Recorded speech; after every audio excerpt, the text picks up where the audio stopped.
કારણ કે ક્યાંક મેં સાંભળ્યું હતું કે બે જાતની વસ્તુ હોય, એક જેને તમે કંટ્રોલ કરી શકો, બીજી જેને તમે કંટ્રોલ ન કરી શકો.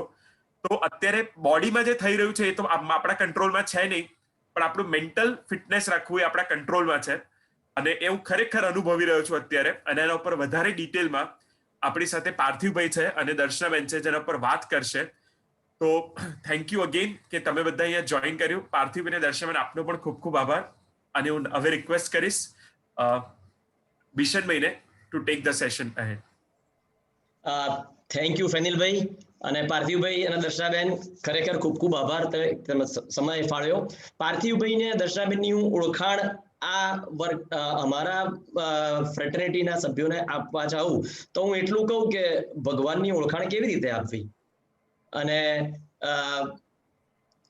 જીવતા જાગતા અમને જોવા મળેલા અને અનુભવેલા એવા ડોક્ટર પાર્થિવભાઈ અને ડોક્ટર દર્શનાબેન. સાહેબ, આ રોગ છે ને થોડો સ્વાર્થી રોગ છે, માણસને સ્વાર્થી બનાવી દે છે. એટલે મારા ત્યાં કોવિડ મને થયો તો મારી સોસાયટી વાળા મારી જોડે ના આવે, સોસાયટી વાળા તો ના આવે, મારી બાજુ વાળો બી મારાથી દૂર જાય. અને મને થયો અને મારી મમ્મીને થયો. હવે એનો લોડ વધારે છે, એવું બધા જે આંકડા, અમે તો ચાર્ટર્ડ એકાઉન્ટન્ટ એટલે આંકડા થોડા જોઈએ, તો એનો લોડ વધારે છે અને મારો લોડ ઓછો છે. તો હું મારી મમ્મી જોડે જઉં કે ના જઉં? સાહેબ, મને સાચી શિખામણ આપી હોય ને તો એ ડોક્ટર પાર્થિવભાઈ છે. એમણે મને કીધું કે ભાઈ, તું બી પોઝિટિવ છું, તારી મમ્મી બી પોઝિટિવ છે, અને તું એની જોડે જઈ શકે, તું એની સેવા કરી શકે. અને સાહેબ, આપે મને સાચું માર્ગદર્શન આપ્યું. અને માં જગદંબા જે સાક્ષાત્કાર આમ મંદિરમાં જોઈએ પણ આપણી જોડે હોય, અને એની સેવા કરવાનો મોકો આપે જ આપ્યો. એટલે આ સ્વાર્થી રોગને તમે મને બાદ ભીડાવતા શીખવાડ્યું અને એમાંથી ઉગાર્યો પણ ખરો. એવા પાર્થિવભાઈ અને દર્શનાબેન, આપનો ખૂબ ખૂબ આભાર. અને તમારી ઓળખાણ તો પેલા 108 તમારા સપ્તપદી વાળા જે એપિસોડ છે એના પરથી બી લોકો લઈ શકે. અને એટલું બી કહું કે પાર્થિવભાઈએ કદાચ 1500-2000 લોકોને હોમ ક્વોરન્ટાઇન કરીને પણ સાજા માજા કરી દીધા છે. અને મનથી બી દર્શનાબેન, તમારી વિડીયો સાંભળીને કેટલા બી લોકોના મન સ્વસ્થ થયા હશે, સ્ટ્રોંગ થયા હશે, એ અકલ્પ્ય છે. આપનો ખૂબ ખૂબ આભાર. અને વધારે સમય નહીં લેતા હવે આપનું session. And Fanilbhai, hope we are audible there. Yeah. So આ ઓળખાણના શબ્દો અને જ્યારે તમે તબીબોને ભગવાનના સ્તરે મૂકી દો ને ત્યારે થોડાક અમે પણ ધબકાર ચૂકી જતા હોઈએ છીએ કે ફાઇનલી તો we are all human beings with the roles that God has assigned to us. હું સર્જન તરીકે હું કહું છું કે when I cut, he heals and he has something else to say. When he treats, he cures. એટલે અમને કદાચ આ પેન કે નાઇફ થકી ઈશ્વરનું જે કાંઈ આપેલું આ શરીર છે એને સાચવવામાં તમને એસિસ્ટ કરવાની ભૂમિકા કરવા મળી છે, અમે સદભાગ્ય માનીએ છીએ.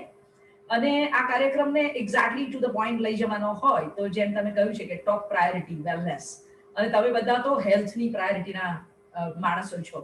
રૂચાબેન કહે છે કે સ્પીકરનો અવાજ સંભળાતો નથી. બેના મોટાભાગના લોકો સાંભળી શકી રહ્યા છે, એટલે કદાચ તમારા છેડે કંઈક ચેક કરી લેજો.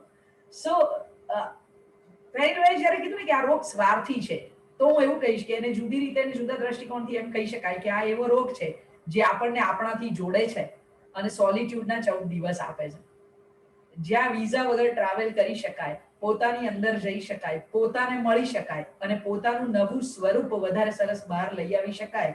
પેલા X10 માંથી 10S અને સેમસંગ અલ્ટ્રા 10 માંથી અલ્ટ્રા 20 જેવા આપણા અપડેટેડ વર્ઝન આપણી જાતે વાત કરીએ ત્યારે મળે. Over to Parthiva, and Parthiva is a very, very senior pulmonologist and intensivist. Mission Bhai Kidhu him every day. He's been treating hundreds and thousands of people on the physical grounds. અને સાથે સાથે એમના counselling અને સમજાવવાની એક સરળ અને અદ્ભુત શૈલીના કારણે આ માનવ શરીર કેવી રીતે કામ કરે છે અને દવા તમારા શરીરમાં શું કરશે, ટેસ્ટ કેમ કરાવવાનો, આવી બધી કેટલીક વાતો આજે કરવી છે. અને વેલનેસ પ્રાયોરિટી હોય તો તમે જે તમારું મોટો સોંગ વગાડ્યું ત્યારે પાર્થિવભાઈએ જે કાંઈ નોટ કર્યું છે ત્યાંથી જ વાત શરૂ કરીશું. સોંગમાં જ લખ્યું છે to sleep is most important to gate અવે. અને આપણે જાગૃત ત્યારે જ થઈ કે જ્યારે આપણે ઊંઘ્યા હોય ને ગઈકાલના વિચારોને આ સીપીયુમાં જે બેઠેલી ખોટી ફાઇલો છે એને ડિલીટ કરવી હોય. એટલે રાતના જ્યારે આપણે પણ ઊંઘીએ છીએ ને ત્યારે આપણું આ ફેફસું એ ખૂબ બધું કામ કરતું હોય છે. કાર્બન ડાયોક્સાઇડ નામનો કચરો વધારે કાઢતું હોય, ઓક્સિજન શરીરને ઓછો લેવો પડે એટલે ફેફસાના કોષો પોતાના જ કોષોની અંદર આવેલો સોજો સૂજન આપણે રોજે રોજ શ્વાસ લઈએ અને એમાં આવતો કચરો, એમાં આવતું રજકણ, એમાં આવતું પોલ્યુશન એ પણ ફેફસાના કોષોને જમાવતું હોય, એને શ્વાસ લેવામાં તકલીફ કરાવતું હોય, એને સોજો આપતું હોય. જ્યારે આપણે રાત્રે સૂઈએ ને ત્યારે એ સુવાથી એને એક પ્રકારનું રીવેમ્પ કરવાનું એટલે કે રિજુવિનેટ થવાનો એક મોકો આપતા હોઈએ. અને ત્યારે સૂઈને બીજે દિવસે સવારે ઉઠે ત્યારે આપણે ઉઠીને દોડીએ, ઉઠીને કામે ચડીએ. ચાર્ટર્ડ એકાઉન્ટન્ટો મગજનો ખૂબ ઉપયોગ કરે ને જે આપણા ટોટલ ઓક્સિજન કન્ઝમ્પશનમાંથી 35% ઓક્સિજન મગજ વાપરતું હોય એટલે એમાં જ્યારે એટલું બધું ઓક્સિજન ધરાવતું જરૂર રાખતા અંગને જ્યારે ઓક્સિજન પહોંચાડવાનું હોય આ ફેફસાએ, ત્યારે એ ફેફસામાં જ્યારે આ કોરોના નામનો વાયરસ મળવા આવે ત્યારે એ વાયરસ શું કરતો હોય ત્યાંથી આપણે વાત કરીશું. અને તમારા જેવા સુજ્ઞ લોકોની સાથે વાત કરવાનું કારણ એ છે કે you can become educated to others. અને આ એજ્યુકેશનની વાત કરીને તો તમે તો બધા એવા મિત્રો છો જે ડાબે ને જમણે હિસાબ કરો છો અને સર્વૈયું કાઢવું એ તમારું રોજિંદુ કામ છે. અને હમણાં જ આ ચોપડા પૂજન કર્યું હશે. હવે લોકોને રોજમેળ શબ્દ ખબર નથી હોતી, પણ હું હંમેશા કહું છું કે આ જીવન આખું જ રોજમેળ છે કે જેમાં રોજ મેળ બેસાડવાનો હોય છે. અને તમે જેના રોજમેળના મેળ બેસાડો છો ને બેલેન્સ શીટ પરફેક્ટ રાખી અને ફાઇનાન્શિયલ વેલ્થ સુધારો છો, તો અમે તો એમ કહેનારા માણસો છીએ કે હેલ્થ ઇઝ વેલ્થ. એટલે તમારા આંકડા, પેલું ટેક્સ એક્ઝામ્પશન અને ઘણું બધું, એમાં ભગવાને પણ એક કોમ્પન્સેટરી મિકેનિઝમ આપી છે ટેક્સ એક્ઝામ્પશન જેવી. પણ સૌથી પહેલા આ વાયરસનું જે સરનામું છે એ છે ફેફસા. એટલે એની ક્રેડિટ ડેબિટ એન્ટ્રી કેવી રીતે સતત ચાલે છે એવી થોડી આંકડાકીય માયાજાળ પાર્થિવભાઈ સહેલી કરી આપે અને માનવ શરીરનું રેસ્પિરેટરી સિસ્ટમ ડિપાર્ટમેન્ટ કેવી રીતે ચાલે છે એ સમજી લઈએ તો આગળ કોરોના સમજવો સહેલો પડશે. નાકમાંથી હવા પ્રવેશે છે ત્યારે ભગવાન અહીંયા સરસ મજાનું હીટ એક્સચેન્જર આપ્યું છે. ઠંડી હવા ગરમ થાય, ગરમ હવા ઠંડી થાય, જેને આપણે નાક કહીએ. એ ફક્ત હીટ એક્સચેન્જર નથી, એ ડિહ્યુમિડિફાયર અને હ્યુમિડિફાયર પણ છે. એટલે કે કોરી હવા હોય એને ભેજવાળી કરે અને ખૂબ ભેજવાળી હવા હોય એને કોરી પણ કરે. વત્તા એ ફિલ્ટર પણ છે. એમાં મિકેનિકલ ફિલ્ટર તો છે જ, વાળ હોય અને બાકી બધા નાકની ગલી ગૂંચીઓ હોય. સાથે એવા એક બાયોલોજીકલ ફિલ્ટર્સ પણ હોય કે ત્યાંથી આવતા બેક્ટેરિયાના લોડને, વાયરસના લોડને ત્યાં એ ચિકાશમાં ચોંટાડી રાખે. અને એ ચિકાશમાં એવા સરસ મજાના ધોકા મૂક્યા હોય જેને આપણે ઇમ્યુનોગ્લોબ્યુલિન કહીએ, આપણા રોગ પ્રતિકારક દ્રવ્યો, એ ત્યાંને ત્યાં વાયરસને, બેક્ટેરિયાને, ફૂગને કૂટી મારે. એને કારણે થઈને છે કે ફેફસાના ઊંડાણ સુધી ન પહોંચી જાય. પણ જ્યારે એ વાયરસનો લોડ ખૂબ મોટો હોય, ગઈકાલે આપણે દિલ્હીમાં જોયું બેરિકેડ તોડીને બધા ખેડૂતો પહોંચી ગયા કારણ કે પોલીસની સંખ્યા ઓછી હતી. એવી રીતે જ્યારે વાયરસનો લોડ ખૂબ બધો મોટો હોય ત્યારે નાકમાં થઈને, ગળામાં થઈને સ્વરપેટીમાં આવે, સ્વરપેટીમાંથી શ્વાસનળીમાં અંદર જાય. ભગવાને કેટલા બધા બેરિયર્સ આપ્યા છે, અદ્ભુત રચના છે. અને શ્વાસનળીમાં જાય અને અત્યારે જ્યારે હું બોલું છું એમ તમે પણ જ્યારે બોલતા હો ને જો આપણે હાથ તમે જેમ સોંગ ઉપર રાખ્યો ત્યારે ડાબી બાજુ હૃદયમાં હવા એટલી ન જતી, પણ જો જમણી બાજુ રાખીએ ને બોલતા સમયે તો આપણને ખબર પડશે કે કેટલા વાઇબ્રેશન્સ આવે છે. એ જેટલા વાઇબ્રેશન આવે એનાથી વાળથી પણ બારીક શ્વાસનળીઓમાં થઈને એકદમ માઇક્રો રચના ધરાવતા હવાના ફુગ્ગાઓ, જેને એર સેલ કહીએ, અને આ ફુગ્ગાઓ એટલીસ્ટ 30 કરોડ જેટલા હોય એને ચપ્પટ કરીને બનાવીએ ને તો એક ટેનિસ કોર્ટ જેટલો એનો એરિયા થાય. અને એ ફુગ્ગાની ચારે બાજુ લોહીની નળીનું જાડું છે એટલે આપણે 1 સેકન્ડનો શ્વાસ અને 2 સેકન્ડનો ઉચ્છ્વાસ એટલું કરીએ એટલી વારમાં ઓક્સિજન લેવાઈ જાય, કાર્બન ડાયોક્સાઇડ બહાર નીકળી જાય. આપણે 1 મિનિટમાં જ્યારે 10 લીટર હવા લઈએ, 10 લીટર હવા લઈએ એમાં ભગવાને આપેલો 21% ઓક્સિજન એટલે કે 2 લીટર જેટલો ઓક્સિજન આપણે દર મિનિટે વાપરીએ છીએ. અને ત્યાં જ ફેફસા અને હૃદયની જુગલબંધી આવે છે. ડાબું જમણું જે કરીએ ને તો ફેફસા અને હૃદયની જુગલબંધી દર વખતે જ્યારે એક વખત ફેફસું શ્વાસ લે ત્યારે હૃદય 4 વખત ધબકીને એ શ્વાસ વાટે આવેલા ઓક્સિજનને લોહી વાટે દરેકે દરેક અંગ સુધી પહોંચાડે. અને એ નાનું મુઠ્ઠી જેટલું જે હૃદય છે એ મુઠ્ઠી જેટલું હૃદય 72 વખત ધબકીને 5 લીટરથી પણ વધુ આપણો જે લોહીનો ટોટલ જે અમાઉન્ટ છે, જે વોલ્યુમ છે, એને આખા શરીરમાં 1 મિનિટમાં ફેરવી દે. 10 લીટર 1 મિનિટમાં આવતી હવા, એમાંથી આવતો 2 લીટર ઓક્સિજન, 1 કલાકનો 120 લીટર, 24 કલાકનો 2800 લીટર મફતમાં મળે છે. જેમણે હમણાં ઓક્સિજન ખરીદ્યું હશે ને ખબર હશે કે બાટલા કેટલા મોંઘા પડે છે. ધબકાતું હૃદય 1 મિનિટમાં 5 લીટર, 1 કલાકમાં 300 લીટર, 24 કલાકમાં 7200 લીટર લોહી, પાણી નહીં લોહી જે ઘટ્ટ છે એને ફેરવે છે. રિલેન્ટલેસલી એક પણ ધબકારો ચૂક્યા વગર, અને જેના ધબકારા ચૂકતા હોય ને જેના ધબકારા વધી જાય ને એમને પણ ખબર છે કે ધબકારા વધી જાય તો શું થાય અને ધબકારા ચૂકી જાય તો શું થાય. અને કમનસીબે જો ધબકારા બંધ થાય તે તો આપણને આપણા ન્યૂઝપેપરમાં છેલ્લા પત્તે જોવા મળે છે, ઘરમાં પણ ક્યાંક હોય ત્યાં પણ જોવા મળે. એમને શત વંદન. પણ એ ધબકારા પણ ચાલુ રહે અને શ્વાસ પણ ચાલુ રહે એને ચાલુ રાખનાર યંત્ર ઉપર મગજમાં છે, જે આ બંનેની જુગલબંધીને પણ જાળવી રાખે છે અને સિસ્ટમને પણ ચલાવે છે. આ હું એટલા માટે કહું છું કારણ કે until unless we are told what we are being gifted for free, we do not realize the value of it, and that is the reason we do not realize the value of wellness. Yes, એને જાળવી રાખવા માટે આપણને જે આ gift આવી છે એનું જો મૂલ્ય સમજાશે ને તો હેલ્થ ઇઝ વેલ્થ વાળું સમજાવવાની જરૂર જ નહીં પડે. We are all wealthy, more than 150 CR with everyone. Absolutely. એટલે પેલું ડાબા જમણાની ચિંતા જ નહીં કરવી પડે. બિશનભાઈ, ફેનિલભાઈ અને તમારા જેવા બધા જે લોકો જ્ઞાની લોકો છે એ બીજા બધાને એમને જ સમજાવશે કે તારી આ બેલેન્સ શીટ મૂક, પહેલા આ બેલેન્સ શીટને સમજાવવાનું ચાલુ કરો. Over to Darshana. અને આ કેવું છે કે તન તો મંદિર રહે, આવું આપણને દાદા દાદી સમજાવતા હોય પણ એ અમુક ઉંમરે તો ખબર જ ના પડતી હોય. અને આવો સોલિટ્યુડ ટાઈમ મળે તો ફેનિલભાઈ જેવાને એમ થાય કે લાવો પેરેન્ટિંગ પણ વધારે શીખી લો. અને આવું જે કાંઈ મનને ગમે તે કરવું ને એનો આ સમય છે. It's an attitude. જેવી રીતે તમે આંકડાના મિત્રો એમ કહેતા હો છો ને કે tax planning is one thing and tax saving is another thing, તો આ પણ આવું જ છે. એટલે એક બેલેન્સ શીટમાં ભગવાને તો આપણો જન્મ થાય ને ત્યારે પાર્થિવભાઈના બહુ જ ગ્રાઉન્ડ લેવલ ડેપ્રિશિએટેડ વેલ્યુ વાળી અપ્રિશિએટેડ વેલ્યુ 150 કરોડની જો આ માનવ શરીરની હોય તો આપણે એ વેલ્થને કેવી રીતે મેનેજ કરીએ છીએ એ જોવું જરૂરી છે. હવે તમે એમ વિચારો કે અમે તો CSR બજેટની વાત કરીએ તો અમારે કોરોનાના સંદર્ભે તો ISR બજેટની વાત કરવી છે કે ઇન્ડિવિજ્યુઅલ સોશિયલ રિસ્પોન્સિબિલિટી શું, તો કે માસ્ક પહેરવો. ઇન્ડિવિજ્યુઅલ સોશિયલ રિસ્પોન્સિબિલિટી શું, તો કે કોઈને ફોન કરીને કહેવું નહીં કે જોઈ લે બાજુ સોસાયટીમાં તો આટલા કેસ પોઝિટિવ આવ્યા હોય, એ બાજુ જતો નહીં. આ જો ડર ફેલાવાનું બંધ કરો ને તો આ એટલા ઈઝી વાઉચર છે ને. પણ એ પેલા તમારે આખા બેલેન્સ શીટમાં ₹2.95 ના મળે ને પેલો હિસાબ શોધવા જવું પડે ને, એવો ત્રાસ ટ્રેસેબિલિટીનો થાય કે એક નાનકડું વાઉચર કોરોનાનું આવ્યું ક્યાંથી, તો આ ક્યાંથી આવે અને એ એન્ટ્રીને અટકાવી હોય તો અકાઉન્ટિંગ સિસ્ટમ કેટલી પાવરફુલ રાખવી પડે ને કે તમે સહી કરો, ઇનવોઇસ લાવો, ચેક પેમેન્ટ લખો, ઓનલાઈન લખો, ટ્રાન્ઝેક્શન ફી બાદ કરો. આ બધું જો રોજે રોજ થતું હોય તો ક્વાર્ટરલી સ્ટેટમેન્ટ જલ્દી નીકળી જાય. પણ જો પેલો એક મહિને અકાઉન્ટન્ટ આવે ને ડ્રોવર ખોલીને કાગળિયાને થપ્પો આપે તો શું થાય? આપણે બધા અત્યારે આવા કાગળિયાના થપ્પા જેવા છીએ, કારણ કે આપણે રોજિંદો હિસાબ આપણી શારીરિક વેલ્થનો રાખતા નથી. તો મારે ડોક્ટર સાહેબને પૂછવું છે પાર્થિવભાઈને કે આ કયા વાઉચર ક્યાંથી આવે ને કોરોના શરીરમાં ઘૂસે કેવી રીતે, ઘૂસ્યા પછી ક્યાં ગોઠવાઈ જાય? આ કેવું હોય, તમારો પેલો એક જ સબોર્ડિનેટ ક્લર્ક હોય ને એને 4 વાઉચર પોતાના વોલેટમાં મૂક્યા હોય, કાલે ઓફિસમાં જઈને ફાઇલ કરીશ. એ 6 મહિના ફાઇલ ના કરે ને એમાં તમારા 6 કલાકની મેથી મરાય. એવું કંઈક આપણે એમની પાસે સમજવું છે. વાત સાચી દર્શનાબેન, કારણ કે આપણે body has been gifted for free, એટલે આવા બધા વાઉચરનું ધ્યાન નથી રાખતા. ક્યાંથી આવે હવે આપણને બધાને ખબર છે. જો હું છીંક ખાઉં, હું ખાંસી ખાઉં અને મારી સાથે કોરોના છે અને હું પ્રામાણિક નથી કે હું બિશનભાઈ મને મળવા આવે કે હું બિશનભાઈ પાસે જાઉં ને ગઈકાલે મને તાવ, શરદી, ખાંસી હતી પણ મારું રિટર્ન ભરાવવું જરૂરી છે નહીતર પાછો પેલો દંડ આવશે. બિશનભાઈ તો બરાબર છે, એમને કઈ વાંધો નહીં આવે. અને બિશનભાઈ પાસે જાઉં ત્યારે આ મારો જે આ માસ્ક મેં પહેરેલો છે એ માસ્ક હું ઉતારીને બિશનભાઈને વાત કરું ને બિશનભાઈ મારી શરમમાં કે પાર્થિવભાઈ તો જાણીતા છે ને થોડું એમ કહેવાય કે તમારા નાકને મોઢાની ચડ્ડી ઉપર ચડાવો.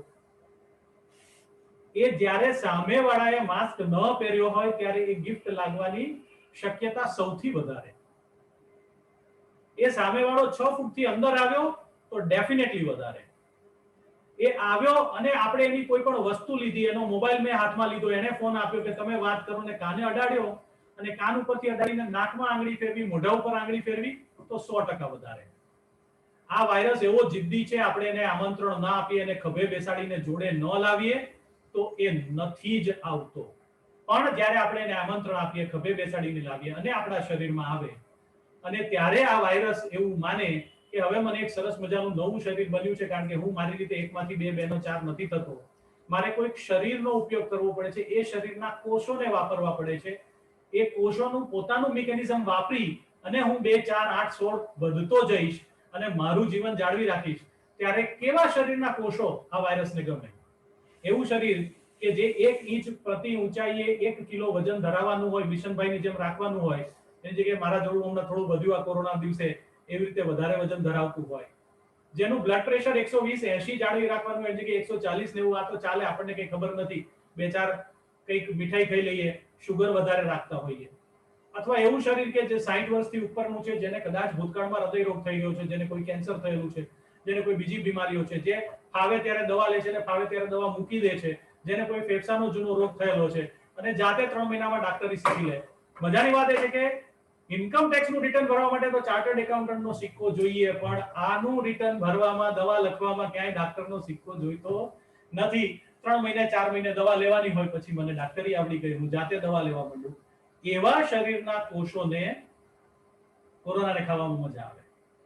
આ બધા હાઈ રિસ્ક ના થઈ જાય, કોરોના એમના શરીરમાં આવે, ફેફસાના ઊંડાણમાં જાય, ત્યાં એને એક વખત ફૂટ હોલ્ડ મળે, એન્કરિંગ મળે, પછી લોહીની નળીઓ વાટે હૃદયમાં જાય, કિડનીમાં જાય, મગજમાં જાય, બીજા કોષોના, બીજા શરીરના અંગોને પણ તોફાન કરે, એને પણ હેરાન કરે. અને જ્યારે હેરાન કરતી વધતી જાય, બ્લડ પ્રેશર ઘટવા માંડે, ઓક્સિજન રિકવર વધુ થાય, ખાંસી ચડવાની ચાલુ થાય, ખૂબ બધો તાવ આવે, એ તીવ્ર જ્યારે બધા જ સિમ્પટમ્સ આવે, ત્યારે જે લોકો હાઈ રિસ્કમાં હોય એ લોકોને એ વાયરસને કંટ્રોલ કરવાની પણ દવાની જરૂર પડે. એણે જે કચરો ઉત્પન્ન કર્યો છે, જેને આપણે એમ કહીએ કે ટોક્સિન્સ ઉત્પન્ન કર્યા છે, સાયટોકાઇન વધારા છે, એને કંટ્રોલ કરવાની પણ દવાની જરૂર પડે. વધતા સાથે ફ્લુઇડ્સ આપવું પડે, કોઈને ડાયરિયા થયા હોય, ઝાડા ઉલટી થાય તો એના માટેની સપોર્ટિવ આપવી પડે, કોઈને બેક્ટેરિયાનો ચેપ પણ સાથે આવતો હોય તો એને એન્ટીબેક્ટેરિયલ દવા પણ આપવી પડે. આ બધું કરવાથી આપણે શું કરી રહ્યા છીએ? આપણે વાયરસથી થતું નુકસાન ઓછું કરી રહ્યા છે. વાયરસને હું વરસાદની જેમ સરખાવીશ. વરસાદ હોય તો શરૂઆતમાં વરસાદમાં આપણે છત્રી રાખીએ એટલે આપણે ભીના ન થઈ જઈએ, પણ છતાંય વરસાદ તૂટી પડે અને જો રોડ ઉપર પાણી ભરાય અને પાણીનું સ્તર ઉપર આવે તો આપણા ઘરમાં પૂર ન આવી જાય એના માટેની પાળાબંધી કરીએ, અને વરસાદ બંધ થઈ ગયા પછી જે કંઈ પણ ખાડા ભરાઈ ગયા હોય, પાણી ભરાયું હોય, એને ઉલેચીને સાફ કરીએ. એટલે આ કોવિડની ટ્રીટમેન્ટમાં પણ જે વાયરસને મારવાની દવા છે ને, વરસાદ બંધ કરવાની દવાઓ છે, એટલે કે રેમડેસિવિર કે ફેવિપિરાવિર. અને જે સ્ટેરોઇડ છે, અથવા તો ટોસિલિઝુમાબ છે, અથવા તો કોન્વોલ્યુસન્ટ પ્લાઝમા છે, એ બધી એક ખાડા ઉલેચવાની ક્રિયા છે. એને જે ઉત્પન્ન કરેલા ટોક્સિન, એને ઉત્પન્ન કરેલા સાયટોકાઇન્સ, એનાથી થતું નુકસાન અટકાવવાની ક્રિયાઓ છે. એટલે આ જે કંઈ પણ દવાઓ આપવામાં આવે એ દરેકે દરેક વ્યક્તિ વિશેષના શરીરને ધ્યાનમાં રાખીને, અને બધાને એક સરખી દવા એક ડોઝની નથી હોતી, વજન પ્રમાણે દવા આધી વધતી જાય, કોઈ ડાયાબિટીસ હોય તો એ પ્રમાણે ઊંચું નીચું થાય, કોઈ બ્લડ પ્રેશર હોય, કોઈ કિડની ખરાબ હોય, એ બધું ધ્યાનમાં રાખીને જ્યારે દવા અપાય ત્યારે દવા એકલી કામ નથી કરતી. રોગ છે ફક્ત 60%, જે હમણાં પેનિલભાઈએ કહ્યું, ચોપડીઓ વાંચી, સારું પુસ્તકનું જ્ઞાન લીધું, એની ઉપરની જે 40% સાયકી છે ને, જે આપણી વિચારસરણી, રોગ 60% હોય, પણ જો વિચારસરણી પોઝિટિવ હોય ને તો એ રોગ 40 કપાઈને 20 જેટલો જ રહે છે. પણ જો વિચારસરણી નેગેટિવ હોય તો હાથીની ઉપરની અંબાડીની જેમ એ રોગ મોટો દેખાય. મારા હાથની આ પેન દેખાય, પણ ઉપર હેલોજન મૂકું ને એના નીચે પડછાયો દેખાડું ને તો એ બહુ જાયન્ટ દેખાય. એટલે આપણે પડછાયો જોતા થઈ ગયા છે. જ્યારે આપણા કાન ઉપર માસ્ક પહેરવાના છે, એટલે કે ફિઝિકલ નહીં, પણ કાનને ખોટા સમાચારથી બંધ રાખવાના છે, ખોટી વિગતોને માહિતીથી દૂર રાખવાના છે. એની જગ્યાએ જો આપણે એ માહિતીને વિગતો લઈને જો આપણે ડરનો માહોલ રાખીએ ને, તો ડરથી આ રોગ જરૂરત કરતા ખૂબ મોટો દેખાય છે. અને જ્યારે પણ આપણું પોતાનું એનું નિરૂપણ, એટલે કે આપણે એને પ્રેઝન્ટેશન જો મોટું કરીશું તો ડોક્ટરો એ પ્રેઝન્ટેશનને સાચું સમજીને દવાના ડોઝ પણ વધારી શકે છે, ટ્રીટમેન્ટની માત્રા પણ વધારી શકે છે, હોસ્પિટલાઇઝેશનની જરૂર પણ ગાઈડ કરી શકે છે. એટલે એ ધ્યાનમાં રાખતા ઇટ ઇઝ બેટર કે આપણે આપણા પોતાના મનના વિચારોને સ્થિર રાખીએ અને સારી રીતે આ રોગની કેર કરવાની પદ્ધતિ જાણીએ તો કદાચ આપણને પ્રોબ્લેમ ન થાય. સો વાત પાર્થિવભાઈ જે કીધી ને એવી છે કે એન્ટ્રી સેટલ કરવાની છે. વાયરસ આવ્યો તો એ જો વાઉચર લઈને આવ્યો અને એની એન્ટ્રી થઈ ગઈ તો એ હિસાબમાં હેરાન નહીં કરે. પણ આમ એવું કીધું હશે ને, હવે એ તો 12-15 રૂપિયાનો સવાલ છે ને, હમણાં જવા દે ને, પછી જોઈ લઈશું. એ પછી જોઈ લઈશું વાળી એન્ટ્રી જે પેલી માર્ચના ઉજાગરા કરાવે ને, એવી રીતે આ કોરોનાની વાયરસ વાળી વાઉચર એન્ટ્રી તમને આઈસીયુમાં પહોંચાડે. અને સારી વસ્તુ એ છે કે ઇન્કમ ટેક્સમાં તો સ્ક્રુટિની નીકળે ને તો જવાબ થાય, પેનલ્ટી ભરાય, દંડ ભરાય, છૂટી બી જવાય. આ વાઉચરમાં નક્કી નથી કે છૂટી જ જવાય, પછી સાવ છૂટી જવાય. એટલા માટે કાળજી કરવી જરૂરી છે. અને બહુ એમણે જે વાત કીધી ને 40% અંબાડીની, એ પણ બહુ જરૂરી છે. દુનિયાની કેટલી બધી ફિલોસોફી, તમે power of subconscious mind Joseph Murphy વાંચો, કે સિક્રેટ વાંચો, કે Louise Harry power is within, કે you can heal your life વાંચો, આ બધામાં કહે છે, અને વિશ્વ આરોગ્ય સંસ્થા પણ એવું કહે છે કે આપણા શરીરમાં થતી શારીરિક તકલીફોમાંથી 80% તકલીફોના મૂળ મન, મગજ અને વિચારોમાં છે. જો ત્યાં કાબુ કરી લીધો ને તો 80% શારીરિક તકલીફ થશે જ નહીં. અને એનો એ સ્વભાવ કે એટીટ્યુડ કે અભિગમ જારી રાખ્યો તો 80 ના બદલે 20% દવાથી સાજા પણ થઈ જવાશે. તો આ થયું ટેક્સ પ્લાનિંગ, હેપીનેસ પ્લાનિંગ. તમે જે રીતે બધાને એસઆઈપી શીખવાડો છો ને, એવી રીતે પાર્થિવી તમને હમણાં એક એસઆઈપી એવી પણ શીખવાડે, which is a systematic investment plan જેને તમે કહો છો. તો એવું સિસ્ટમેટિક ઇમ્યુનિટી પ્લાનિંગ જરૂરી છે. અને ઇમ્યુનિટી કેવી રીતે વધારવી, જે બે પ્રકારે હોય કે આપણને ગણિત ભણ્યા એટલે આંકડા ગણતા આવડે, પણ અમે ડોક્ટરો ગણિતમાં ઘણા ડોબા હોઈએ. તમે અમારી બેલેન્સ શીટ જુઓ ત્યારે તમને સમજાય કે આ શું સવારથી સાંજ સુધી મજૂરીકરણ કરો જ છું. તો આ આખી ઘટના જે આંકડાકીય છે એનાથી થોડાક દૂર જઈને એવું પણ આપણે સમજવું જોઈએ કે જો આગ લાગે ને કૂવો ખોદવાથી મેળ નથી પડતો એવું આપણા પરદાદા કહી ગયા, તો ઇમ્યુનિટી માટે પણ એવું છે. જે લોકો સદનસીબ છે કે ઘરે ક્વોરન્ટાઇન થયા, આઇસોલેટ થયા અને સારા થઈ ગયા, એમના માટે પણ, અને જે લોકો વધુ સદનસીબ છે કે જેમને હજુ કોરોના હલો કહેવા કે શેકેન્ડ કરવા આવ્યો નથી, એ લોકો ઇમ્યુનિટી બનાવી રાખવા માટે ઘરગથ્થુ શું ખાવું પીવું જોઈએ પાર્થિવભાઈ, કે જેનાથી મજબૂત રહેવાય અને રોગ પ્રતિકારક શક્તિ વધે? ગ્રેટ ક્વેશ્ચન દર્શનાબેન. ઇમ્યુનિટી એટલે આપણી રોગ પ્રતિકારક શક્તિ, એટલે કે એક તો રોગને સહન કરવાની શક્તિ અને બીજું રોગને નાથીને આપણા શરીરથી બહાર કાઢી અને આપણી વેલનેસ જાળવી રાખવાની શક્તિ. કોઈ પણ જ્યારે ચેપી રોગની વાત કરીએ તો ચેપી રોગની સામે ઇમ્યુનિટી આપણા ઇમ્યુનોગ્લોબ્યુલિન્સ એટલે કે આપણા રોગ પ્રતિકારક દ્રવ્ય આપતા હોય. એ દ્રવ્યને બનાવવા માટે આપણને પ્રોટીનની જરૂર હોય અને એ પ્રોટીનને બનાવી શકનાર સારા લીવરની, જે લીવર કામ કરતું હોય. એટલે સૌથી પહેલા વાત કરીએ, મારું લીવરને જો કામ કરતું રાખવું હોય તો આ 150 કરોડના શરીરમાં 5 કરોડનું લીવર હોય અને એમ કે મને જો તમે દારૂ પીવડાવીને ડુબાડી નાખશો તો હું કામ કરતું બંધ થઈ જઈશ, તો દારૂ ન પીવો ને એ પણ આપણા શરીરની ઇમ્યુનિટીને સુધારી રાખવા માટેનું એક પ્લાનિંગ છે. Coming on to what are the food stuffs કે જે આપણને ઇમ્યુનિટી સુધારવામાં મદદ કરે. મોટાભાગના આપણે ગુજરાતમાં છીએ એટલે વધારે શાકાહારી જ હોઈએ અને આપણને ઇમ્યુનિટી વધારવા માટે જે અગત્યનું અંગ જે છે પ્રોટીન, એ આપણને શાકાહારીઓને શેમાંથી મળે? તો શાકાહારીઓને સૌથી વધુ મળે કઠોળમાંથી. કઠોળ એટલે મગ, ચણા, વટાણા, વાલ, તુવેર, ચોળા, રાજમા, સોયાબીન, મઠ, મસૂર, અડદ, આ બધા જ કઠોળ છે. બાફેલા, ફણગાવેલા, વઘારેલા તમને ભાવે તે? હા. અને એની સાથે સાથે ખાટા, ખારા, ગળ્યા, તીખા, તુરા, જે ટેસ્ટમાં ગમે એવા અને આપણા ઘરનાને જેવા બનાવતા આવડે એવા.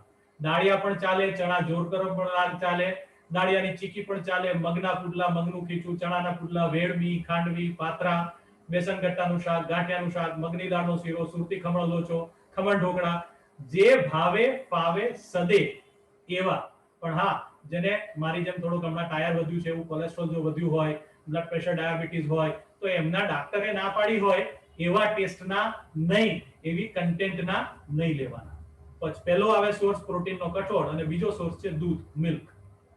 દૂધ, દહીં, છાશ, પનીર, માવો, આ બધા જ દૂધના જુદા જુદા સ્વરૂપો છે. ઘણાને એમ હોય કે મને છાશ પીવાથી ને દહીં ખાવાથી ખાંસી શરદી થઈ જાય તો દૂધ ગરમ કરીને પીવાનું. ઘણાને એમ હોય કે દૂધમાં હળદર નાખીને પીવાય તો પી જ શકાય છે. ઘણાને પનીરના ચોસલા ભાવતા હોય તો પનીર પરાઠા અને પનીરનું શાક બનાવીને પણ ખાઈ શકાય છે. પણ ઇટ શુડ બી કન્ઝ્યુમ્ડ. જેટલા કિલો વજન છે મલ્ટીપ્લાઈડ બાય 1.25 ટુ 1.5 ગ્રામ્સ, એટલું જો આપણા શરીરમાં પ્રોટીન આવે, સિવાય કે કોઈને ગાઉટ થયો હોય, કોઈને એમના ડોક્ટરે પ્રોટીન લેવાની ના પાડી હોય તો નહીં લેવાનું, અધરવાઇઝ લઈ શકાય. એવી જ રીતે બીજું અગત્યનું તત્વ છે ઇમ્યુનિટી જાળવી રાખવા માટેનું, આયર્ન, લોહ તત્વ. આયર્ન આપણને મળે ખજૂર, અંજીર, બાજરી, ગોળ, બીટ, ગાજર, સફરજન, લીલા પત્તાવાળા શાકભાજી અને દૂધ. જો હું મારું ટેક્સ પ્લાનિંગ સરખું કરવા માંગતો હોઉં તો મારા ઇમ્યુનિટી પ્લાનિંગમાં મારા ખોરાકમાં મહત્તમ તત્વ આ હોવા જોઈએ. રાંધેલો ખોરાક સૌથી સારો. કાચા કાકડી, ટામેટા, કચુંબર ખાઈ શકાય, પણ ચોમાસાની ઋતુમાં નહીં ખાવાના. કોવિડ નામનો વાયરસ મળવા આવ્યો હોય ત્યારે નહીં ખાવાના, કારણ કે એની સાથે આવતું બેક્ટેરિયા કદાચ પેલાના ખભે બેસીને આપણને હેરાન કરી શકે અને પછી આપણે એની તકલીફમાં ના પડીએ. ત્રીજી અગત્યની વસ્તુ છે પાણી, કારણ કે આપણા શરીરનો કુલ ભાગમાંથી 60% ઇઝ વોટર.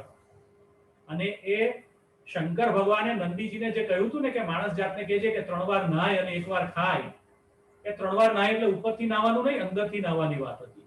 એટલે કે એક ભાગ ખોરાક હોય ને 3 ભાગ લિક્વિડ હોય, એટલે આપણા કુલ વજનના અપ ટુ 50 ml પર kg પર ડે, એટલે કે મારું વજન 80 કિલો હોય તો 4 લીટર જેટલું પ્રવાહી જો હું સરળતાથી લઉં તો એ પ્રવાહી વડે જ્યારે પણ હું કચરો બહાર કાઢવાની ક્રિયા ભગવાને આપણને આપી છે યુરિનેશન માટે, તો વ્યવસ્થિત જો પેશાબ થતો રહે, કચરો વધુ શુદ્ધ નીકળતો જાય, અશુદ્ધિ નીકળતી જાય તો શરીર અંદરથી શુદ્ધ રહે, અંદરથી એનું પોતાનું આપણું શરીરનું વાતાવરણ સ્વચ્છ રહે. નહીતર ઘડીએ આપણે જ્યારે ગ્લુકોઝ અને ઓક્સિજનનું દહન કરીને એસિડ ઉત્પન્ન કરીએ છીએ, એ એસિડ જ્યારે પૂરતી માત્રામાં કંટ્રોલ ન થાય ત્યારે એને આપણે ઉચ્છ્વાસ વટે ઉડાડવો પડે છે, એને કારણે પણ શ્વાસ ચડે ને હાંફ લાગે. એટલે પાણીનું પ્રમાણ, કઠોળનું પ્રમાણ, આયર્નનું પ્રમાણ, આ ત્રણથી ઇમ્યુનિટી સુધરે. એવી જ રીતે આપણા શરીરના કોષોને જાળવી રાખવા માટે કોલેસ્ટેરોલ નામનું તત્વ જરૂરી છે. કોષની કોષ દિવાલ કોલેસ્ટ્રોલ વડે બને છે, અને એ કોલેસ્ટ્રોલ માટે મારું જેટલા કિલો વજન ભાગ્યા 2 એટલા ગ્રામથી વધુ ચરબી મારા શરીરમાં ન આવવી જોઈએ. હવે વિચાર કરો, આપણે પેલું અમૂલનું શક્તિ કે અમૂલનું તાજા દૂધ લઈને એનું ક્યારે પણ ફેટ કન્ટેન્ટ આપણે વાંચી છે નહીં વાંચી હોય, 3%, 4.5%, 6% જે આવે છે, અને જો હું 500 ml દૂધ મલાઈ સાથે પી જતો હોઉં ને 6% વાળું, તો મારી 30 ગ્રામ ફેટ એમાંથી જ આવી ગઈ. પછી મારી આગળ બીજો કોઈ પણ વધારાનો ફેટ ધરાવતું ખોરાક લેવાનો કોઈ સ્કોપ નથી. છતાં પણ હું ભજીયા ખાઉં, ગાંઠિયા ખાઉં, તળેલું ખાઉં, તેલના ડબ્બામાં ધુબાકા મારું, જેને એમ કહેવાય કે તેલ શાકમાં તરતું હોય, શાક તેલમાં તરતું એવું શાક લઉં, અને પછી કોલેસ્ટ્રોલ વધે અને હું એમ કહું કે આ ખબર નથી પડતી, મારું ડાયટ તો બહુ સારું છે, પણ એ ખોટું ડાયટ છે. એવી જ રીતે શર્કરાનું પ્રમાણ પણ મારા જેટલા વજન છે એટલા એનાથી અથવા તો એનાથી અડધા ગ્રામેજ જેટલી નેચરલ શુગર લેવી જોઈએ. નેચરલ શુગર આપણને ફ્રૂટ્સમાંથી મળે, નેચરલ શુગર આપણને અમુક શાકભાજીમાંથી મળે, શકરિયું છે, બટેટું છે, એવા બીજા બધા. દૂધમાં પણ નેચરલ શુગર હોય. આપણે ગોળ ખાઈએ એ વધુ સારી નેચરલ શુગર છે compare to white sugar which we are using. તો આ બધી માત્રાનું ધ્યાન રાખીએ અને શરીરને જરૂરી પોષક તત્વ આપીએ તો આપણું શરીર ઇમ્યુનિટી જાળવવા માટે તત્પર અને તૈયાર જ છે. ઉપરવાળાએ જે આપણે લખીએ છીએ છેલ્લે કે ultimate our goal is to go to God or to get his connect to the supreme. એ સુપ્રીમ આપણને કનેક્ટ આપી જ છે, પણ આપણે આંખ ઉપર ગાંધીજીના પડદા ચોંટાડેલા છે અને એને કારણે થઈને તકલીફ પડે છે. આપણને બધામાં એ જ દેખાય છે, અને ફરીથી ડાબા જમણાનું બેલેન્સની વાત આવે તો આપણે જો આવું તત્વ આપશું ને તો આપણું હેલ્થ અને વેલનેસ નું બેલેન્સ એક્ઝેક્ટલી જળવાય. સારું રહેશે. આ વાત કરી ફિઝિકલ બેલેન્સની અને નરિશિંગ ડાયટની. નરિશિંગ ફિઝિકલ ડાયટ સાથે નર્ચરિંગ મેન્ટલ ડાયટ બહુ જરૂરી છે. ઇમોશનલ વેલ્થ સારી હોય ને તો આ વેલ્થ સારી થાય. અને તમે જ્યારે ડાબે જમણે વાત કરો છો તો જે તે કંપનીના કામ કરતા હશો, ઇન્ડિવિજ્યુઅલ કે ઓર્ગેનાઇઝેશનના રિટર્ન ભરો ત્યારે દરેક માણસ એવું શીખેલો જ હોય છે કે કમાણીના 10% દાનમાં આપવા. તો જો વેલનેસ જાળવવી હોય ને તો જાગૃત સમયના 10% કસરતમાં પણ આપવા. જાગૃત સમયના 10%માં સારા વિચારો પણ કરવા, જેમાં ક્યાંક એવું વિચારી શકાય કે એક સવાલને પડતો મૂકી દેવાય, આમાં મને શું મળે, મારું શું? આ મને શું મળે ને મારું શું એ દરેક વખતે જ્યારે મોનિટરી ગેમમાં હોય ને ત્યારે આપણે એને કામની પ્રાયોરિટી બનાવી અને પોતાની કાળજી ઓછી કરતા હોઈએ તો સભાન થઈ જવાનો આ સારામાં સારો સમય છે. વાત કોરોનાની કરીએ તો થોડા ઝડપભેર પ્રશ્નો, કારણ કે એક લિમિટેડ સમયમાં તમે આખી ગીતાના શ્લોકને કલાકમાં વાત કરવાનું કોને, એવો હવે તો કોરોના પેન્ડેમિક છે કે જેની આટલા સમયમાં વાત કરવાની છે. રેપિડ એન્ટીજન ટેસ્ટ જેને કરાવ્યો હોય ને પોઝિટિવ આવે એને ફરી આરટીપીસીઆર કરવો પડે પાર્થિવભાઈ? ન કરવો પડે, જરૂર નથી. કેમ? કારણ કે રેપિડ એન્ટીજન ટેસ્ટ ત્યારે જ વાયરસને પકડે છે જ્યારે એની માત્રા આરટીપીસીઆર માં પકડાતા વાયરસની સંખ્યા કરતા વધારે હોય. જ્યારે એક જણને પોઝિટિવ આવ્યો એન્ટીજન અથવા તો આરટીપીસીઆર, તો બાકીના 4 લોકોએ ટેસ્ટ કરાવવાનો કે નહીં? સિમ્પ્ટોમેટિક ના હોય તો નહીં. સિમ્પ્ટમ કેવા હોય તો કરાવવાનો? તાવ ચાલુ રહેતો હોય 24 કલાક કરતા વધારે, શરીરમાં કળતર થતું હોય, ખાંસી અથવા શ્વાસ આવવાની શરૂઆત થઈ ગઈ હોય, અથવા તો એવું લાગે કે મને અસહ્ય એવો માથાનો દુખાવો છે જે ક્યારેય નથી થયો. પેલા પલ્સ ઓક્સિમીટરમાં ઓક્સિજન માપીએ ને કેટલું થાય ત્યારે હોસ્પિટલમાં જવાનું? 90 કરતા ઓછું થાય ત્યારે હોસ્પિટલમાં જવાનું. પણ હું હંમેશા એવું કહીશ કે જો માપવાનું ચાલુ કરીએ ને તો શરૂઆતમાં 6 મિનિટથી ચાલીને પછી બેસીને 3 મિનિટ બેઠા પછી માપવું. જેમ આપણે ટ્રેડમિલ ટેસ્ટ કરીએ અને ટ્રેડમિલ ટેસ્ટની 9 મિનિટ ચાલ્યા પછી બેસી અને 3 મિનિટ પછી પણ જો એમાં ચિહ્નો ચાલુ રહેતા હોય તો એવું કહેવાય કે આ હૃદય રોગનો હુમલો થવાની શક્યતા છે.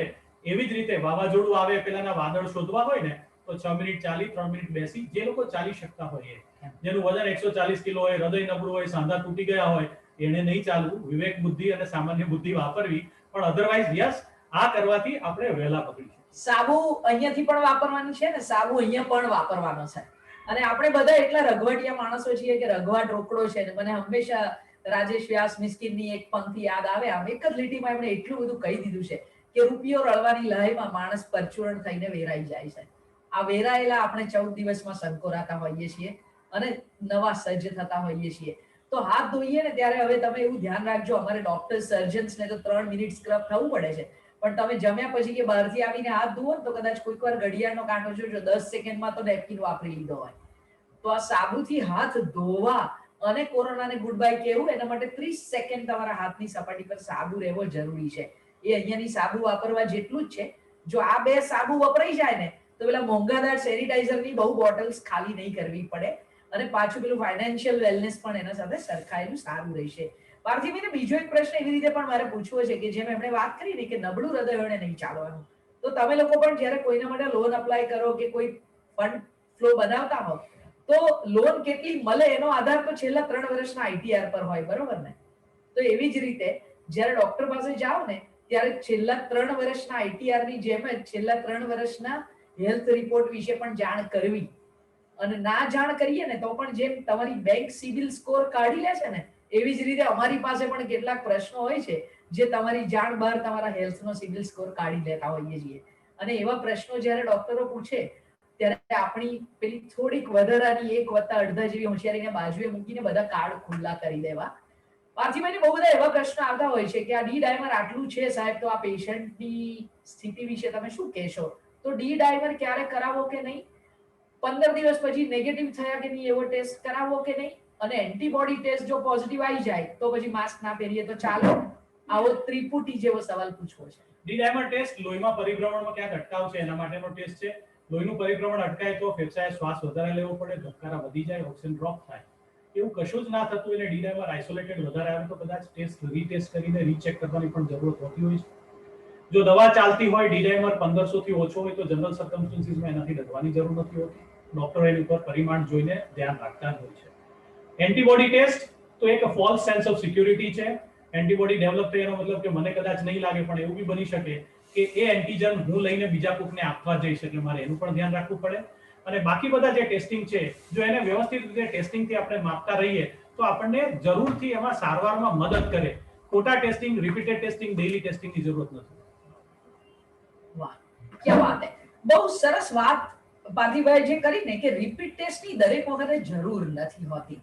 તમારા ચાર્ટર્ડ એકાઉન્ટન્સીના સંદર્ભે જો વાત કરું ને તો આગળ મેં તમને વાઉચર કીધું ને હવે આપણે વાત કરીએ તો અકાઉન્ટિંગની તમારી જે ડેટા એન્ટ્રી કરનારો સ્ટાફ હોય એ 5 લાખમાંથી 1 મીંડું ઓછું લખે અને એ જ્યારે પેલી 29 માર્ચે પકડાય તો કેવો ત્રાસ થાય.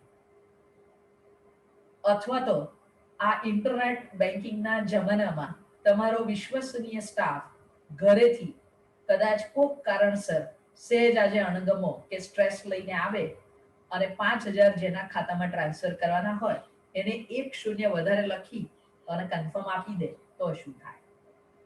અને આ બંનેમાં મોટે ભાગે આપણે ઓફિસના વ્યવહારમાં ઘણે અંશે કૂદી પડતા કે તૂટી પડતા હોઈએ છીએ અને એને લડી નાખતા હોઈએ છીએ. અને એનાથી આમ તો કઈ ફરક નથી પડતો કારણ કે જે થઈ ગયું છે એ થઈ જ ગયું છે. We cannot undo the act. Now what is next? કે તમે જેના ખાતામાં ખોટા ટ્રાન્સફર થયા છે તેને જાણ કરો અને સમજૂતીપૂર્વક એને પાછી એન્ટ્રી લો, ઓછા થયા છે તો ઉમેરીને સરભર કરો. આ બે સિવાય ત્રીજું કાંઈ કરવાનું હોતું નથી. પણ આપણી human psyche is always defensive and we jump on it. તો એવી જ રીતે જ્યારે વાયરસ ટેસ્ટ પોઝિટિવ આવે તો આપણે એટલા બધા પેનિક થઈને હાર્ટ એટેક આવ્યો હોય દોડવા માંડીએ છીએ ને, એ પ્લીઝ ના દોડો. કોરોના ટેસ્ટ પોઝિટિવ આવ્યો એટલે પોક મૂકીને રડવું જરૂરી નથી. પહેલો એક કમાન્ડ તમારા મન મગજને એવો આપી દો, this too shall pass. My immunity is so high and I am capable enough to say goodbye to corona without any damage to my body. આ સૌથી પહેલી વેક્સિન છે સાહેબ. બીજા બધા તો ટ્રાયલ જ્યારે આવશે ત્યારે આવશે અને એ પણ આપણને ખબર નથી. તમે પેલી એસઆઈપી સાઇન કરાવો ને ત્યારે અથવા તો લોનને સાઇન કરીએ ને ત્યારે 46 પાના હોય એમાં ઊંધું ઘાલીને સહીઓ કરીને જ કાંડા કાપી લેવી બધી શરતોથી લોન લેતા હોઈએ છીએ. એવી જ રીતે એસઆઈપી ના બધા જ જાહેરાતો સરસ હોય પણ ડિસ્ક્લેમર હોય ને એટલું ફાસ્ટ બોલી જતા હોય છે ને કે જે તમને ખબર જ ના પડતી હોય અને કહી દેવાય કે અમે તો તમને કીધું હતું.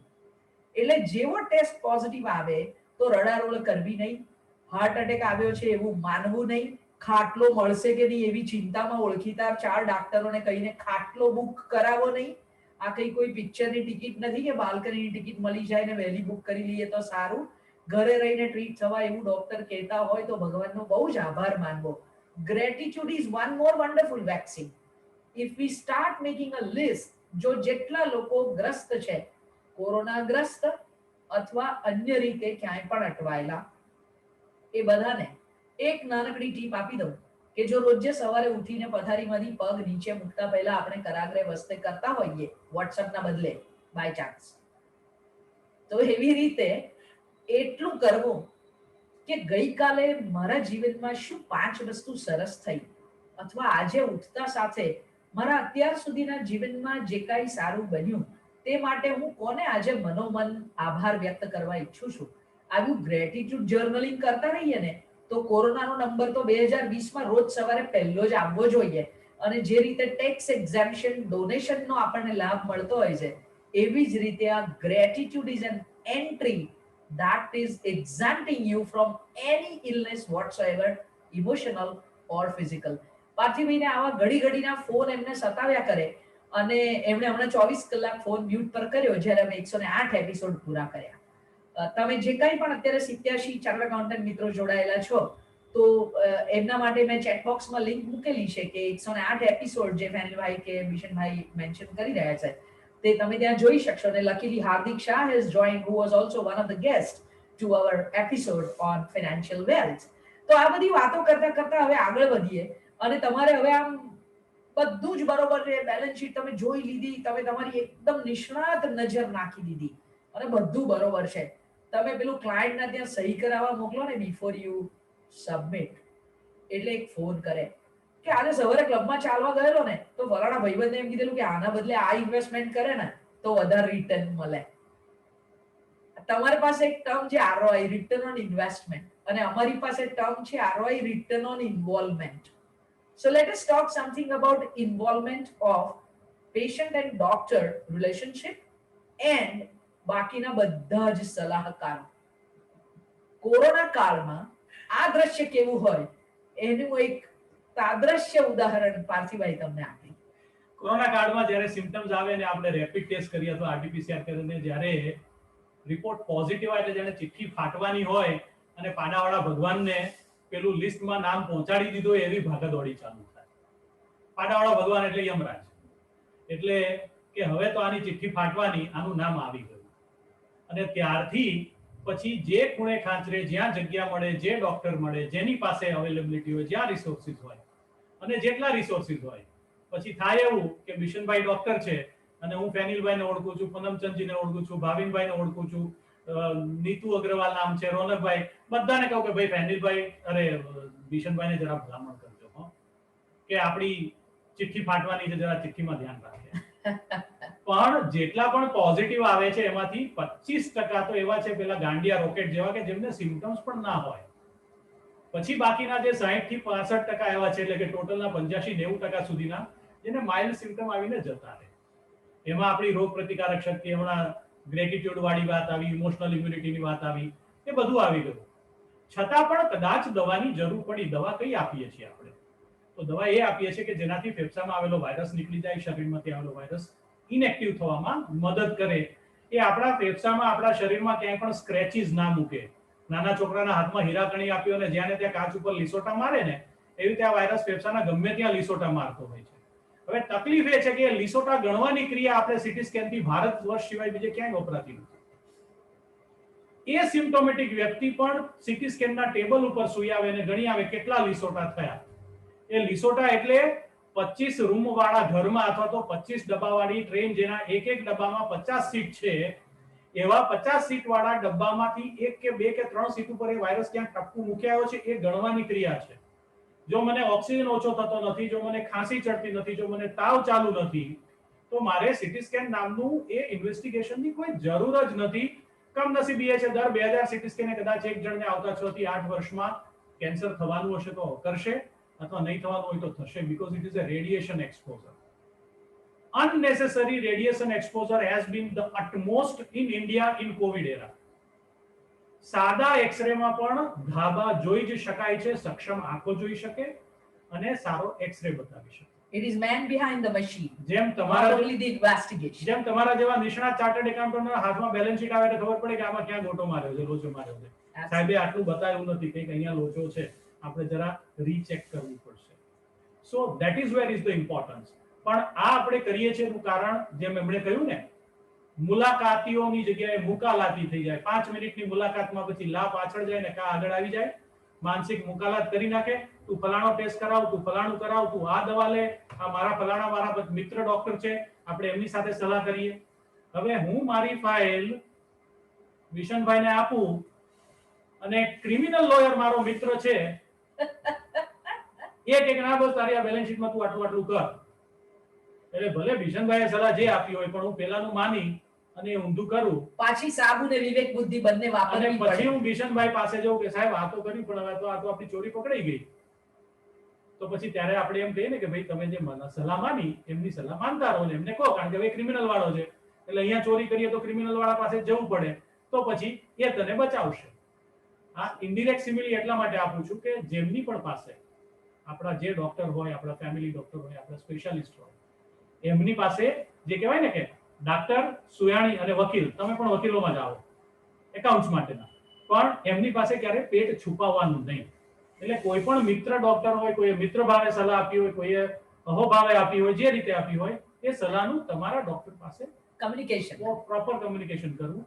જરૂરી દવાઓ અપાઈ હોય એમાંથી કોઈ દવા ડ્રોપ કરીએ દવાના સંભવિત આડઅસરોને લીધે.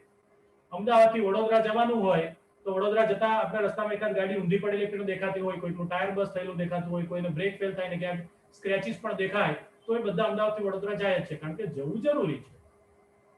પાણીપુરી ખાવી જરૂરી છે, ભલે લોકોને એમાંથી ડાયરિયા થાય, ભલે એમાંથી ટાઇફોઇડ કમળો થાય, ઝાડા ઉલટી થઈ જાય, તો એ ખાવી જરૂર છે. ત્યારે પાણીપુરી વાળા નથી પૂછતા કે ભાઈ આ તારા પાણીમાંથી કેટલા જણાને ડાયરિયા થાય અને કેટલાને ટાઇફોઇડ આપ્યો, ખાઈ આવીએ છીએ. પણ એ જ જ્યારે ક્વોલિફાઈડ ડોક્ટર અપ્રૂવ્ડ દવાઓ આપણી જરૂરત માટે વેલનેસ એચીવ કરવા માટે આપે, ત્યારે આપણે બધા જ પ્રશ્ન પૂછીએ અને ગૂગલ મહારાજને પૂછીએ કે ગૂગલ મહારાજ, વોટ્સએપ યુનિવર્સિટી તમે મને એજ્યુકેટ કરો, અને પેલો 25-35 વર્ષથી જે ઘસતો હોય એની સલાહને ઓવરઓલ કરીને ગૂગલ એજ્યુકેટેડ લોકો કાં તો દવાનો ડોઝ ડ્રોપ કરે, યા તો દવાની સાથે કંઈક છેડખાની કરે અને પછી પોતાનો જીવ ગુમાવે. અગત્યની વસ્તુ એ છે કે એવી અનઓથોરાઇઝ સલાહ માનીને જે લોકો ઉપર ગયા છે ને એમાં કોઈ નીચે આવીને એમ નથી કહેતું કે ભાઈ આ તું ના કરતો, આને મને ઉપર પહોંચાડ્યો છે. તકલીફ ત્યાં છે.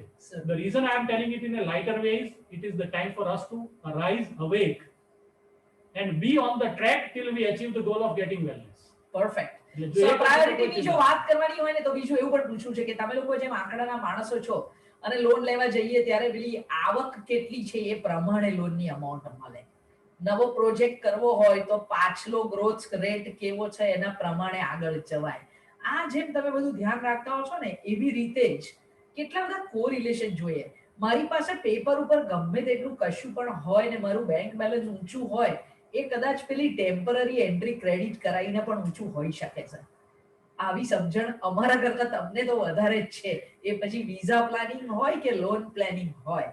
તો એવી જ રીતે ઈશ્વરે તો કેટલી સિસ્ટમ અંદર બનાવી છે, અને એક ડિફેન્સિવ મિકેનિઝમ અથવા તો એક પ્રોજેક્શન તરત જ બોડીમાં થતું હોય છે. જેમ કે તમે અહીંયા બેઠા છો અને કોઈ ટાંકણી મારે તો એટલી વારમાં તો આપણે હાથ ઊંચો કરી લઈએ છીએ અને ખસી જઈએ. આ બધું વાયરિંગ કેટલું પાવરફુલ છે. કોઈ પણ કમ્પ્યુટરની રેમ કરતા આપણું મગજ કેટલું પાવરફુલ છે કે 20 વર્ષ જૂનું આપણને બરાબર યાદ હોય છે. આ બધું જ્યારે ભગવાન બનાવી શક્યા છે ત્યારે, અને આમાં ડોક્ટરો આટલી બધી સુપર સ્પેશિયાલિટી સાથે હજુ ગોથા જ ખાઈ રહ્યા છે ને, એ કોઈ પણ નવો રોગ હોય એને સમજતા વાર લાગે છે. તો કેટલા બધા વેલ્યુઝ એટલે કે નંબર્સ, જો હું તમારા પાસે બેંક અકાઉન્ટ ડિટેલ લઈને આવું છું અને ખાલી આંકડો બતાવું છું, એન્ટ્રીના સોર્સ ના બતાવું તો કેવો લોચો પડે ને. તો એવી રીતે સીઆરપી ના નંબર હોય, પેલા સીટી વેલ્યુ નંબર હોય, IL6 હોય અને ડી ડાયમર. એમાંથી બે વસ્તુ પાર્થિવીને પૂછવી છે, કારણ કે આ તો વાતો કરતા કરતા સમય લગભગ પૂરો થવા આવ્યો છે. એટલે સીટી વેલ્યુ સાહેબ 7મે દિવસે આટલી હોય તો શું કરાય, અને સીઆરપી સાહેબ આટલું હોય તો શું કરાય, અને તકલીફ આ પેન્ડેમિકમાં જો સૌથી મોટી થઈ હોય તો એ છે કે વોટ્સઅપ યુનિવર્સિટી, દાદીમાનું વૈદ્ય નતા માનતા એ બધા વોટ્સઅપ યુનિવર્સિટી માનતા થઈ ગયા છે. અને દાદીમાનું વૈદ્ય was time proven tested, this is not. એટલે પાર્થિવભાઈને એ પૂછ્યું છે કે સીઆરપી, સીબીસી અને સિટી વેલ્યુ આના વિશે ખાસ સમજણ આપો, આંકડાની, અને આંકડાથી ક્યાં ગભરાવું ને ના ગભરાવું. સૌથી પહેલા સિટી વેલ્યુ થી ચાલુ કરીએ, કારણ કે સિટી વેલ્યુ આવે પછી સીઆરપી આપણે જાણવાનું હોય છે. City value is cash on hand. મારા ખિસ્સામાં 1 લાખ રૂપિયા પડ્યા છે, ડઝન્ટ મીન કે મારા બેંક એકાઉન્ટમાં એ છે અને ત્યાં નીચે જશે અને ત્યાંથી હું એનો ઉપયોગ કરી શકીશ. જ્યારે નાક અને ગળામાં એ ફેરવવામાં આવે છે, જેમણે એનો એક્સપિરિયન્સ કર્યો છે એમને ખબર છે, ત્યારે એ સમયે ત્યાં પડેલા વાયરસ જીવિત અથવા મૃત, કારણ કે આપણે જે ચેક કરીએ છીએ એ વાયરસના એન્ટીજન ચેક કરીએ છીએ. એ મૃત વાયરસની ડેડ બોડી હોય ને તો પણ એ એન્ટીજન ટેસ્ટ પોઝિટિવ આવી શકે. મૃત અથવા જીવિત વાયરસના જે રેમિનન્ટ્સ અથવા તો એના જે અવશેષો છે, એના એન્ટીજન છે, એને આપણે ચેક કરીએ છીએ. અને એ ચેક કરીએ ત્યારે એમાં જે પોઝિટિવ આવે, પણ એનો મતલબ એમ નથી કે જેના શરીરમાં, જેના નાક અને ગળામાં એ વાયરસના અવશેષો વધુ છે, એને વધુ ગંભીર રોગ છે, એને પાડાવાળા ભગવાન સાથે તરત જ મળવા મળશે, અથવા તો એને હોસ્પિટલમાં જઈને દાખલ થવું પડશે, અથવા તો એને આઈસીયુમાં જ રાખવો પડશે. ના, એવું ક્યાંય પણ પ્રમાણિત અથવા તો પ્રતિપાદિત થયું નથી, ક્યાંય પણ પુરવાર થયું નથી કે એની સાથે એને કોઈ પણ સીધો સંપર્ક અથવા તો સીધો સંલગ્ન હોય. પછી વાત આવી સીઆરપી. સીઆરપી એટલે આપણા શરીરમાં ક્યાંય પણ ઇન્ફ્લેમેશન એટલે કે સોજો થવાની ક્રિયા. મને અહીંયા ગુંગળું થાય ને તો ત્યાં પણ લાલ થવા માંડે, અને ત્યારે જો હું સીઆરપી કરાવું ને તો કદાચ સીઆરપી મારું વધારે આવે. મારો હાથ ક્યાંક ભટકાયો તો પણ સીઆરપી વધારે આવે. મારો હાથ ક્યાંક છુંદાયો તો સીઆરપી પણ વધારે આવે ને ડી ડાઈમર પણ વધારે આવે, કારણ કે ત્યાં લોહીનો ગઠ્ઠો જમવાની ક્રિયા થઈ છે. ગયા વર્ષે જ્યારે મને શરદી સાદી થઈ અને ત્યારે જો પાર્થિવભાઈ એવું કહ્યું કે આપણે સીટી સ્કેન કરાવ્યો, તો કે સાહેબ તમારો ઇન્ટરેસ્ટ લાગે છે સીટી સ્કેન કરાવવાનો, સાહેબ તમને એમાં શું મળે, તમને શું મળે, રાઈટ? તો એને કારણે થઈને હવે જ્યારે આપણે સીટી સ્કેન નો મિસયુઝ કરતા થયા, ત્યારે એમાં આપણે આટલા સેગમેન્ટ આવ્યા અને આટલા ટપકા આવ્યા, એ જાણીને આપણે ઘોડા કુદાવતા. સીઆરપી અને એલડીએચ આ બે અગત્યના માર્કર છે. સીઆરપી જ્યારે નોર્મલ કરતા 3 to 4 ટાઈમ્સ થી વધારે હોય, નોર્મલ કરતા 2 ટાઈમ્સ ની અંદર હોય તો એને વિચારવાનું જ નહીં. એટલે 6 હોય ને 6.18 આવ્યો ને 6.9 આવ્યો ને 9.7 આવ્યો ને, it has nothing to do with. When it is rising, it is doubling and it goes beyond 4 times with symptoms correlated. તાવ ચાલુ રહેવો, ખાંસી વધવી, શ્વાસ ચડવો, તો પછી એનું મૂલ્ય છે, એનો મતલબ કે આપણામાં સોજો થવાની ક્રિયા આ વાયરસને કારણે છે. પછી આવે એલડીએચ નામનો ટેસ્ટ. એ આપણા ફેફસાના કોષોમાં જ્યારે એ વાયરસ નુકસાન કરતો હોય ત્યારે એલડીએચ ની તીવ્રતા વધતી જાય. એમાં પણ નોર્મલ કરતા 2 ટાઈમ્સ અને 4 ટાઈમ્સ વાળી વાત આવે. 220 કોઈ કીટ વાપરતો હોય ને એમાં 250 થઈ ગયો, કોઈ 400 ની કીટ વાપરતો હોય ને 560 થઈ ગયો, મને છીંકે ના આવતી હોય, મને ખાંસી ના આવતી હોય, એનો મતલબ કે આ વાયરસે મારા ફેફસામાં અંદર ગયો છે, પણ મારી પોતાની ઇમ્યુનિટી એટલી સ્ટ્રોંગ છે કે જે આની સાથે લડી રહી છે, એને કૂટી મારી રહી છે, એને માટે મારે ક્યાંય પણ ઘોડા દોડાવવાની જરૂરત નથી. વાયરસ આપણા ફેફસાના પાછળના અને નીચેના ભાગમાં જમા થાય છે. માણસ એક જ એવું પ્રાણી છે કે જે પીઠ ઉપર સૂવે છે. પીઠ ઉપર સૂવાને લીધે નીચેનો અને પાછળનો ભાગ નીચે રહે અને નાક ઉપર રહે. એની સામે ગાય, ભેંસ, ઘોડા, કૂતરા, બકરા, બિલાડી બધા જ ઊંધા સૂવે, એને કોઈ પલ્મોનોલોજીસ્ટની જરૂર નથી. પછી કહે કે એને કોરોના નથી થતો, એને કોઈ વાયરસ ના થાય, કારણ કે એના ફેફસાનું ક્લિયરન્સ મિકેનિઝમ જળવાઈ રહેલું છે. માણસ જ્યારે વાંદરો હતો, 4 પગે ચાલતો હતો, ત્યારે એના એડવાન્ટેજ બી હતો કે 4 પગે ચાલવાથી ફેફસા હોરિઝોન્ટલ રહે. માણસ બની ગયા, પણ ભગવાન જ ભૂલ કરે, કારણ કે માણસ ભૂલ નથી કરતો, એટલે નાકનું કાણું અહીંયા જ રાખ્યું. નાકનું કાણું જો અહીંયા હોત ને ઘૂંટીની જગ્યાએ, તો નીચેથી હવા ઉપર આવે અને ઉપરથી નીચે નીકળે ત્યારે બધી ગંદકી, કચરો, ચિકાસ, બેક્ટેરિયા, વાયરસ બધું એની મેળે ઓટોમેટિક ક્લીન થઈ જાય. આપણે ક્લીન નથી કરતા, વેલનેસની વાત કરીએ છીએ, યોગા પ્રાણાયામ કરવું નથી, આયુર્વેદિક દવાઓ જે જડીબુટ્ટી છે કે જે મૂળિયામાંથી બને છે કે જે એવા તત્વોમાંથી બને છે કે જે આપણી ઇમ્યુન કોષોને જાગૃત રાખે છે. સર ધીસ રિમાઇન્ડ્સ કે ગિલોય, સુદર્શન, સલાકી આવું બધું લેવાય. એની માત્રા ચોક્કસ હોય છે, એટલે અતિની ગતિ નથી હોતી, એટલે પેટને પરવડે એટલી અને આપણાથી સહન થાય એટલી. નહીતર ઘણા બધા સર્જન ડોક્ટરો કહે છે કે હમણાં અમારું કામ પાઇલ્સ માટે વધી ગયું છે, હા પેલા કાળા પીપીને, એટલે એ ધ્યાન રાખીને આપણને ફાવે ભાવે સદે એટલું ડેફિનેટલી લઈ શકાય. Coming back again, so where we are lacking is our awareness and our understanding on our own body. Yes જેમ તમે તમારા ક્લાયન્ટને એજ્યુકેટ કરો છો કે આ ખર્ચા નખાય ને આ ખર્ચા કરાય ને આ ખર્ચા ના કરાય ને આ પરમિસિબલ છે, અનફોર્ચ્યુનેટલી માણસ નામનું પ્રાણી જ્યારે ઇન્ટેલિજન્ટ એનિમલ તરીકે ઘડવામાં આવ્યું ભગવાન દ્વારા, ત્યારે ભગવાને એવું માન્યું કે આ પ્રાણી પોતાના શરીરનો ઉપયોગ યોગ્ય રીતે કરશે. 150 વર્ષ સુધી ચાલે એવું આ સ્પીસીઝનું શરીર છે, હોમો સેપિયન્સ જેને કહેવાય. જેના સ્પીસીઝની લાઈફ સ્પાનની તમે ગૂગલ સર્ચ કરશો તો આવશે. આપણા વડીલો, વડવાઓ, બાપ દાદો, ઋષિ મુનિઓ, રામ ભગવાન આ તે જેની વાત કરીએ તો they used to live up to 100 years and beyond, and they could reproduce even at that age because they were using the body as it should be used. We have misused, we have abused, and now we are crying about the longevity is not there, the quality of life is not there, and then we are trying to regain it. So the question here is, how do we understand how does the body function? હું નમ્રપણે બધાને વિનંતી કરીશ, rather than spending time on searching about when the vaccine is going to come, what the medicines are going to do, spend time on understanding your own body. How does it function? What are the ideal numbers I should be maintaining in terms of body weight, in terms of my activities, in terms of blood pressure, respiratory and what are the probable factors which tumbles it? મારા father મધરને diabetes હતો એટલે મને diabetes આવ્યો, પણ હું એમ નહીં કહું કે હું તળેલું ખાઉં છું, હું મીઠાઈ ખાઉં છું, હું જ્યુસ પીવું છું, હું ન કરવાના કામ કરું છું, હું એક્સરસાઇઝ નથી કરતો. બાકી બધા પરિબળ ગણો ને તો બા બાપુજીને ડાયાબિટીસ કે blood pressure is only one of the 12 other factors which are strongly affecting us. એટલે કોઈ પણ એવું કર્યા પહેલા આપણી જાતમાં ભૂલ શોધવા માંડશું ને તો કદાચ આપણે વેલનેસની વાતની જરૂર નહીં. દિવસમાં 2 વાર સ્ટીમ ઇન્હેલેશન પૂરતું છે, આખા 2 કલાકે લિયા કરવું જરૂરી નથી. જે વોટ્સઅપ આવે ને જે વિડીયો વાયરલ થાય એ બધું જ સાચું હોય એવું માનવું નહીં, એવા ભ્રમમાં રહેવું નહીં અને પૂછતા રહેવું. કોઈ પણ બદલાયેલા રિટર્ન ભરવાના કાયદા વિશે અમને ડોક્ટરોને કંઈ આવડતું નથી, એવી રીતે ડોક્ટરીમાં તમને ન આવડે એવી સભાનતા જાળવવી. તમે જેટલા પણ લોકો આ સેશનમાં બહુ મજા આવી એવું કહી રહ્યા છો એ લોકોને થેન્ક યુ અને ધન્યવાદ.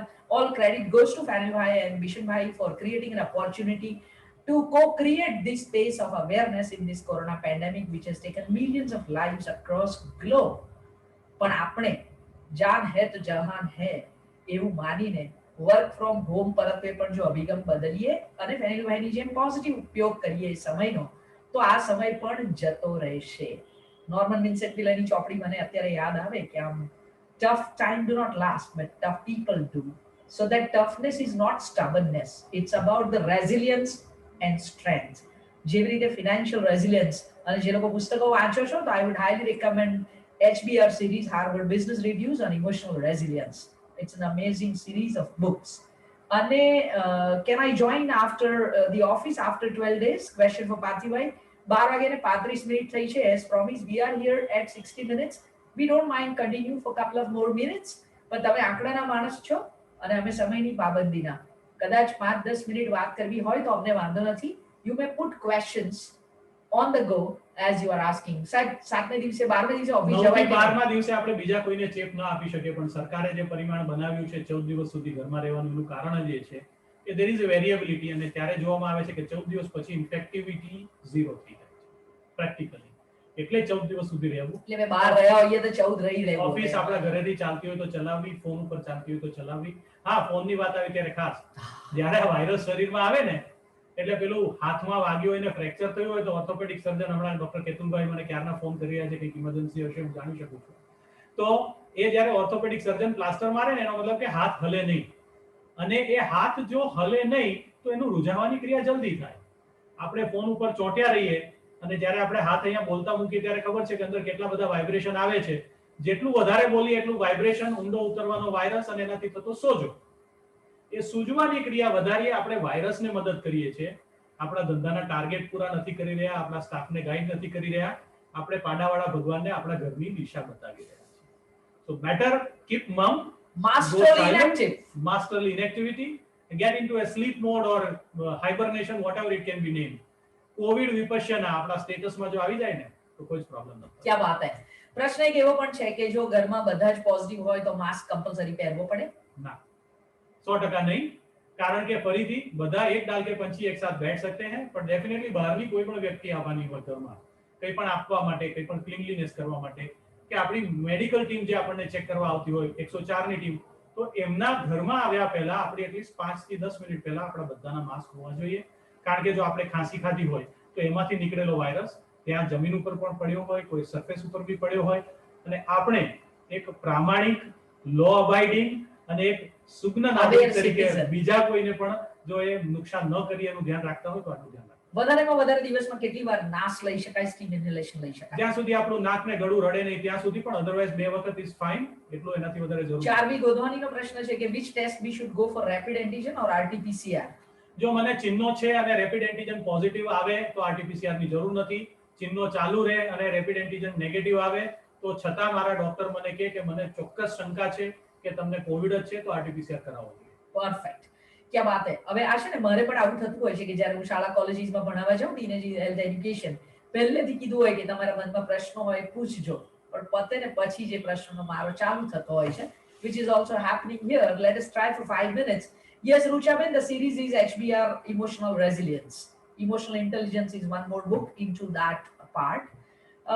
સ્ટીવ, તમે સહન કરી શકો એ જવાબ ત્યાં એનો એ જ પાછો રહે છે ને, કોઈ પણ સિમ્ટમ 7 દિવસ સુધી ના હોય તો કેન ઇટ અરાઇઝ, એનો હા નાનો જવાબ બહુ હોતો નથી, કારણ કે 8મા 9મા 10મા દિવસે પણ ક્યાંક કોઈ એક એપિસોડ તોફાની આવે એવું ડોક્ટર સાહેબ જોતા હોય છે, એટલે એ વિશે જવાબ આપશે. 8 9 10 દિવસ દરેક વ્યક્તિ માટે ભારે નથી, એટલે જે ગૂગલ યુનિવર્સિટી વાળા, વોટ્સએપ યુનિવર્સિટી વાળા મુકાલાતીઓ જો કે 8મો દિવસ ધ્યાન રાખજો, હવે ભાર છે, આવતા 3 દિવસ તારા માટે હેવી છે, તારું ભવિષ્યમાં એવું લખેલું છે કે તને એવું કશું જ નથી, ઘાત છે. 8મા 9મા 10મા દિવસે કોને તકલીફ પડે?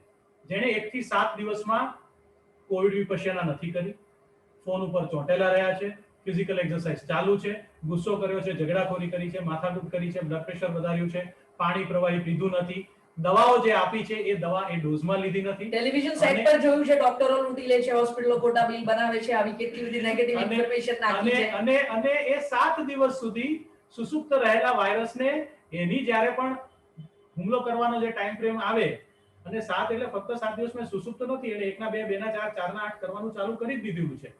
એને ફટાકડાની લૂમની જામગરી ચાપી દીધી છે. હવે જે 8મા 9મા 10મા દિવસે આવે છે એ આપણા રોગ પ્રતિકારક દ્રવ્યનું એક મોટું મોજું, સૈલાબ અથવા સુનામી આવે છે, જેને સાઇટોકાઇન સ્ટોર્મ કહેવામાં આવે છે. એટલે એ સાઇટોકાઇન સ્ટોર્મનો ટાઈમ 8 થી 10 12 દિવસ સુધીનો કહી શકાય, પણ એ દરેક વ્યક્તિમાં નથી થતો જો આપણે પહેલેથી જ એ વાયરસને સુસુપ્ત કર્યો હોય, કંટ્રોલમાં રાખ્યો હોય, આપણા પોતાના સાઇટોકાઇન પ્રોડક્શન મિકેનિઝમને આપણે કોલ્ડ રાખ્યું હોય, એને ઉત્તેજિત ના કર્યું હોય. સાર્થકભાઈનો પ્રશ્ન છે કે probability of COVID second time કેટલી? As many times. હાથ ઉપર થયેલું ગુમડું બીજી વાર ક્યારે કેવી રીતે થાય? નાકમાં આવેલી શરદી ખાંસી બીજી વાર ક્યારે થાય? આંખમાં થયેલી આંધળી કેટલી વાર બીજી વાર થાય? ડાયરિયા કેટલી વાર બીજી વાર થાય? એટલી જ કોવિડની પોસિબિલિટી બીજી વાર થવાની છે જ, because it is a single celled organism, જેને માણસ નામનું શરીર લાખો કરોડો અબજો કોષોનું બનેલું, એકમાંથી 2 ને 2 ના 4 થવા માટે ગમી ગયું છે, અને માણસ નામનું શરીર બીજા માણસમાં પહોંચાડવામાં એને મદદ કરે છે, એટલે બીજી વાર થવાની શક્યતા. ઓફિસમાં મારે રિઝ્યુમ કરવાનું હોય 14મે દિવસે, પણ મારા પપ્પાને મારા 3 દિવસ પહેલા પોઝિટિવ થયેલો ને પછી મને થયો, તો મારા 14 દિવસ ગણવાના કે પપ્પા વાળા 14 દિવસ ગણવાના ઓફિસ જવા? મારું શરીર હું જાણું, મારા પપ્પાનું શરીર એ જાણે, એમની કોઈ પણ ક્રેડિટ ક્યાંય પાસ ઓન ન થતી, બાપ દીકરાને પણ ઇન્કમ ટેક્સમાં ક્યાંય ક્રેડિટ નથી મળતી. આ વારસો પૈસાનો હોય, સંસ્કારનો હોય કે સમજણનો હોય, નસીબમાં હોય એટલો જ લઈ શકાય. એટલે આપણે પોતાની ઇમ્યુનિટી બનાવવી પડે, બીજાની ઇમ્યુનિટી વારસામાં નથી મળતી. નહીં તો ઘણા બધાને એમ જોતા હોય છે કે જો એના પપ્પા 87 વર્ષે કેવા ફિટ છે અને જો આ 37 ખખડી ગયો, પણ એ ખખડી જવાના બધા પરિબળો આપણે જાતે જ ઊભા કરેલા હોય છે. So one more time, thank you so much for joining us and giving us this opportunity to share in a very basic tips.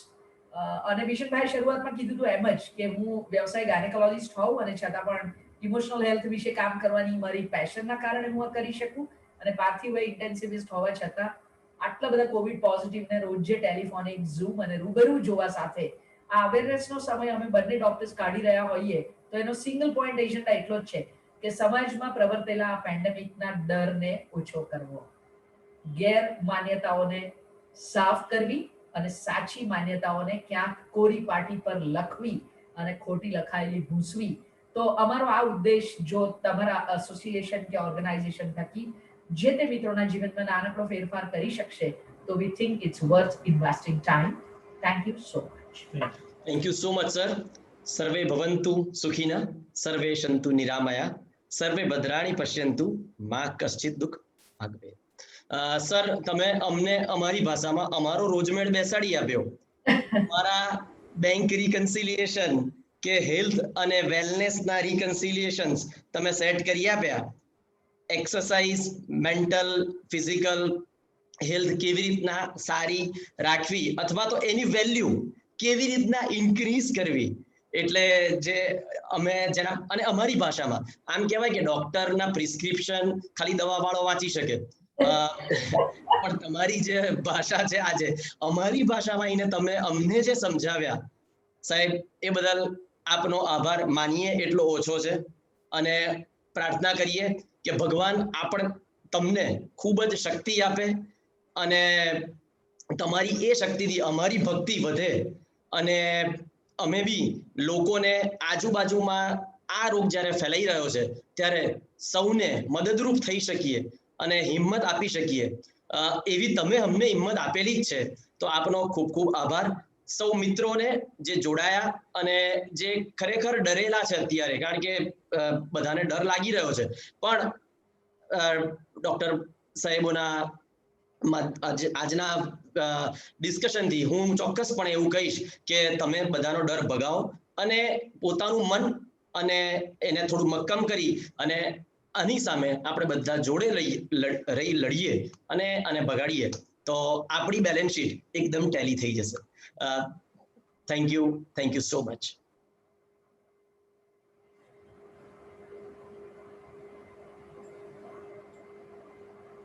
We will be ending.